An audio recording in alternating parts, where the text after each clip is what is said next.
Dear students, so in this class now let us discuss about the vibration of a semi-infinite string. In previous class we were discussing the vibration of an infinite string. And the solution of that equation is, which is known as D'Alembert's solution.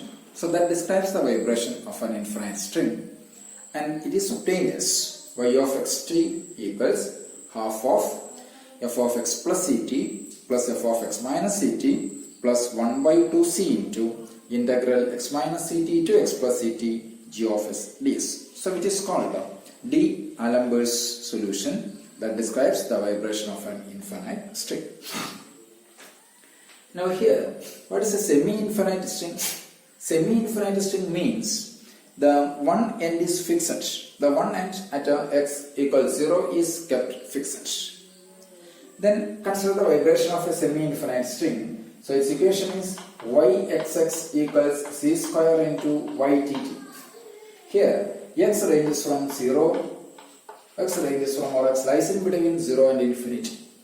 In case of infinite string, here x ranges from or x lies in between minus infinity and infinity. Here x lies in between 0 and infinity.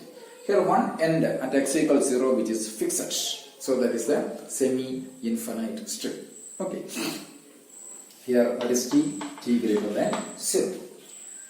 Then, so yxx equals c square ytt means what is r? Here r, when compared with the standard second order PDE, r equals 1, s equals 0 and t equals minus c square. So what is s square minus 4rt? S square minus 4rt is again, it is greater than 0, means it is hyperbolic. Then the initial conditions. What are the initial conditions? Here the initial condition is yx0. Initial condition yx0 equals u of x and ytx0. ytx0 equals v of x. So these are the initial conditions. yx0 equals u of x and ytx0 equals v of x. Where v of x, what is u of x? U of x means here u of x is a step function, that is u of x if x greater than or equals 0 and minus u of minus x if x less than 0. Similarly, v of x is defined. V of x is also v of x if x greater than or equals 0, means v of x equals v of x if x greater than or equals 0 and minus v of minus x if x less than 0. So here u of x and v of x are defined in this way. Okay. U of x and v of x are defined as an order functions. Why u of minus x is minus u of x and so on. Agreed. Order functions of x, so they satisfies the boundary conditions. Then what's our D'Alembert solution? The D'Alembert solution is yxt.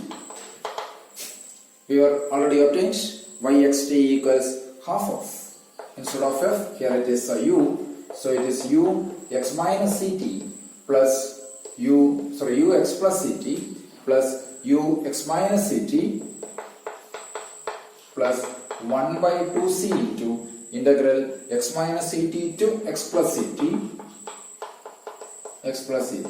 v of x or v of s ds.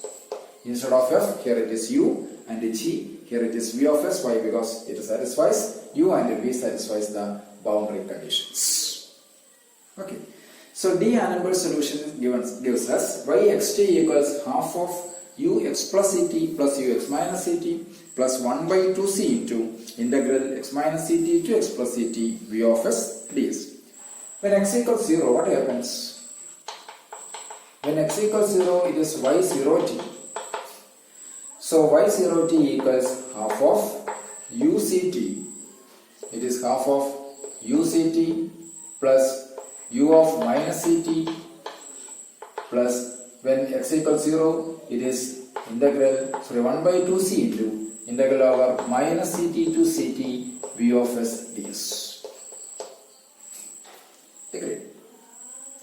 So that is uct plus u of minus ct. since u and v are odd functions, we know that according to these definitions, v and u are odd functions, hence u of minus ct is minus u of ct, so this cancelling each other. Here v of s ds minus ct to ct, again it goes to 0, so that means y of ct equals 0. Why? Because u and v are odd functions. Agreed. Now, when x equals 0, what is yt 0t? Yt of 0t. When x equals 0, y 0t is this one, and when x equals 0, yt 0t. Yt 0t equals, which is half of, it is c into u dash of ct minus c into u dash of minus ct plus it is 1 by 2c into, on its integration we have, it is 1 by 2c into, it is v of ct minus v of minus ct. Okay, so again c into u dash ct minus c u dash minus ct. So this becomes, again it goes to 0, and 1 by 2c into v of ct minus v of minus ct. V is again an odd function, so it is again, so it is when equals 0. So y 0t equals 0, yt 0t is again 0.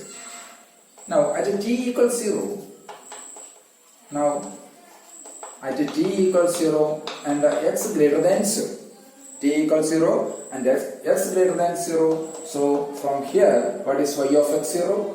From this equation, from star, so from star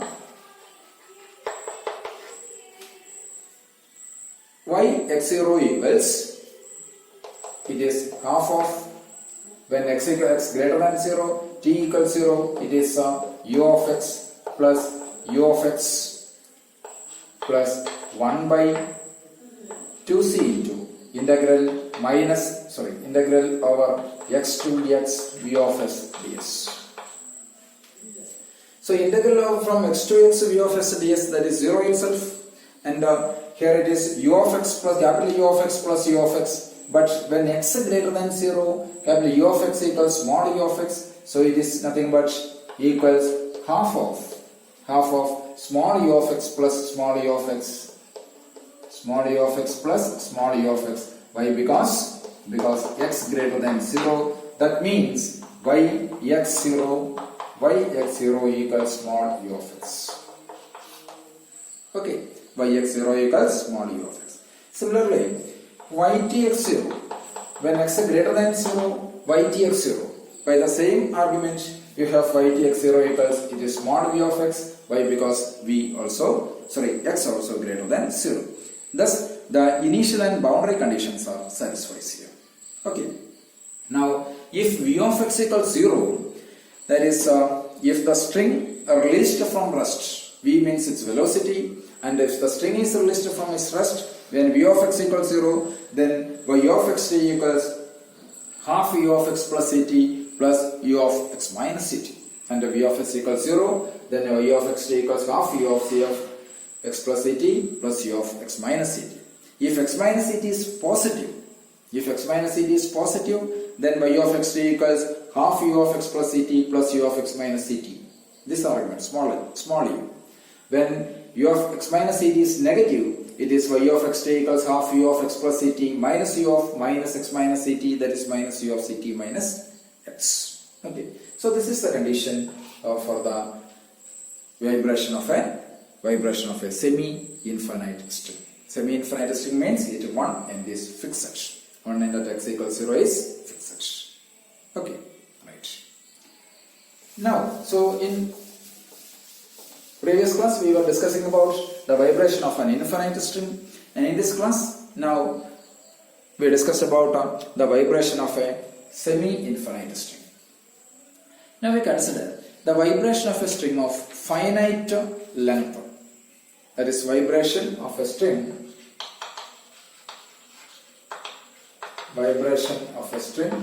of finite length. Vibration of a string of finite length. In the previous class, we were discussing about the vibration of an infinite string, and now we discussed about vibration of a string of finite length. So consider the equation of, or consider the one-dimensional wave equation, that is del square u by del t square equals c square into del square u by del x square. Consider the one-dimensional wave equation, del square u by del t square equals c square into del square u by del x square. Okay, consider this is a one-dimensional wave equation. Instead of y, here it is u. Del square u by del t square is c square into del square u by del x square. So the initial conditions are ux0 when t equals 0, ux0 equals f of x, utx0 equals g of x. These are the initial conditions. And the boundary conditions are u0t equals 0 and ut0t equals some n. So these are the initial ut or ult, sorry, not u0t equals 0 and u0t equals 0 and ult equals 0, not ult equals 0. So these are the initial and boundary conditions. Consider the one-dimensional wave equation, ut equals c square uxx. The initial conditions are ux0 equals f of x and utx0 is g of x. Boundary conditions are u0t equals 0 and ult equals 0. So here, let u equals xt. Let u equals xt be the solution of the given equation, capital X, capital T, where u equals xt be the solution of the given one-dimensional wave equation, where x be the function of epsilon, small x, and t be the function of t alone. Okay. So, what is del square u by del x square? Means uxx equals x2 dash t, and utt equals xt2 dash. Okay. So therefore this equation gives, that is utt xt2 dash equals c square into x2 dash t. Okay. So that means x2 dash by x equals t2 dash by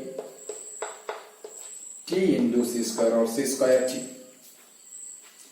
x2 dash equals c square x2 dash t.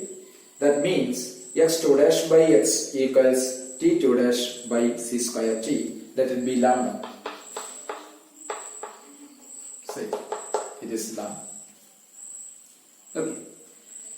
That means x2 dash by x equals lambda means x2 dash minus lambda x equals 0. Okay. And t2 dash by lambda, c square t is lambda means t2 dash minus lambda c square t equals 0.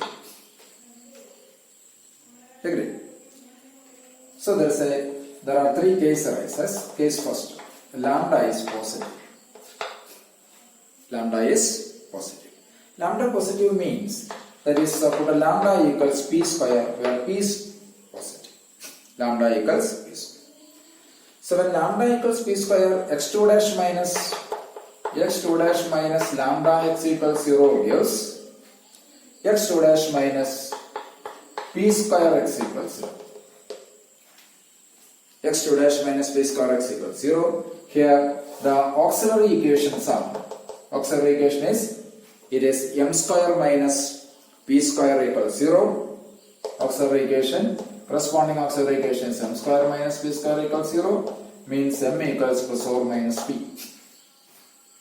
Therefore the solutions are, here xt, the solutions are, it is c1 e power px plus c2 e power minus px.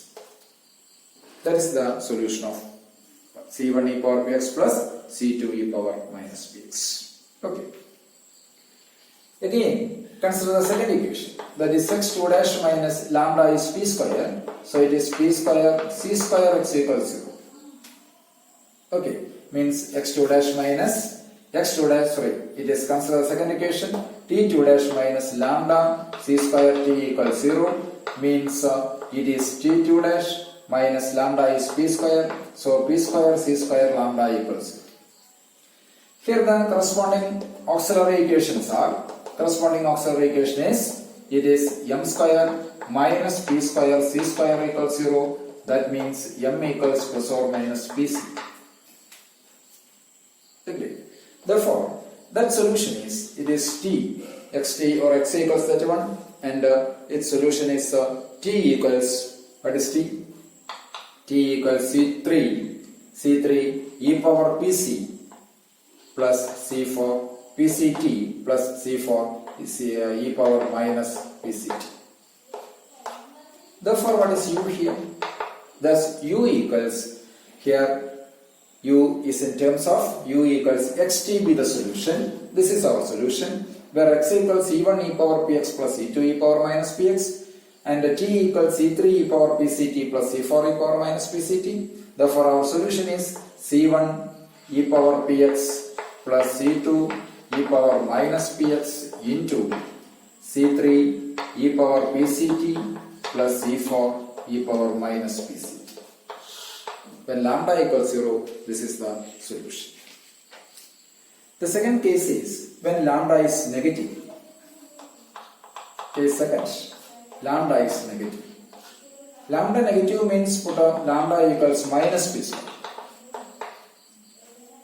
When lambda equals minus p square, then the case may be when lambda equals minus p square, when lambda is second, lambda is negative, lambda equals minus p square, so the solutions are, or the equation becomes this equation, x2 dash minus lambda x equals 0 means x2 dash plus p square x equals 0.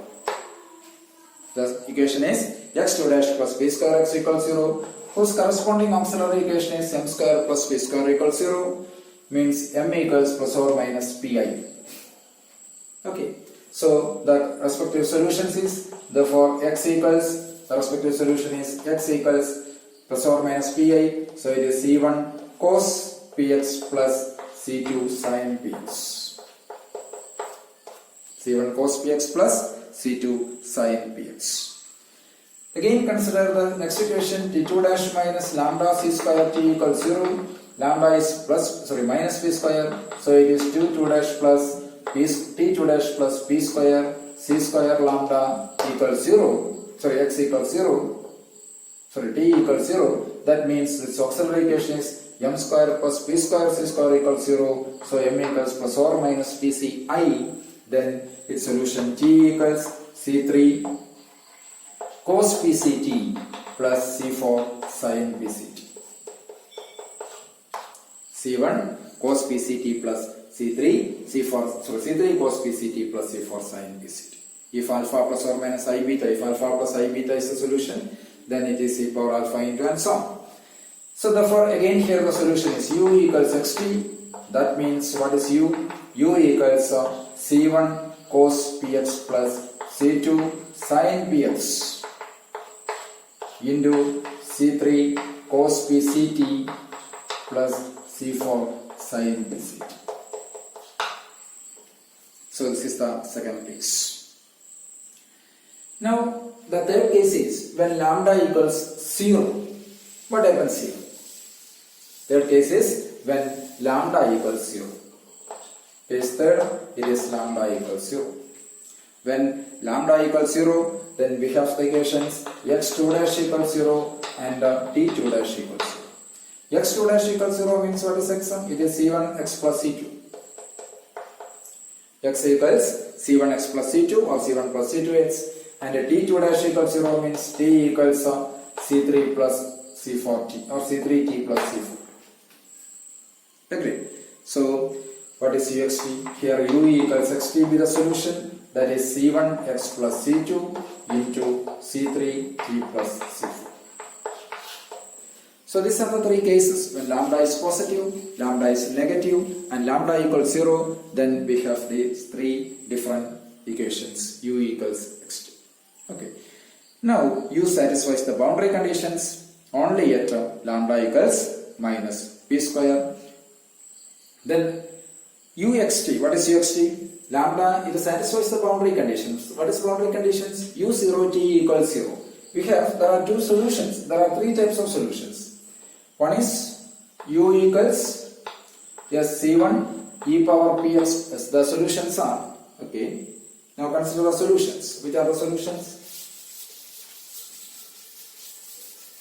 Here we know that there are three case arises. So the solutions are u equals first one. It is c1 e power px plus c2 e power minus px into c3 e power pct plus c4 e power minus pct when lambda is positive. When lambda is negative, u equals c1 cos px, c1 cos px plus c2 sin px into c3 cos pct plus c4 sin pct.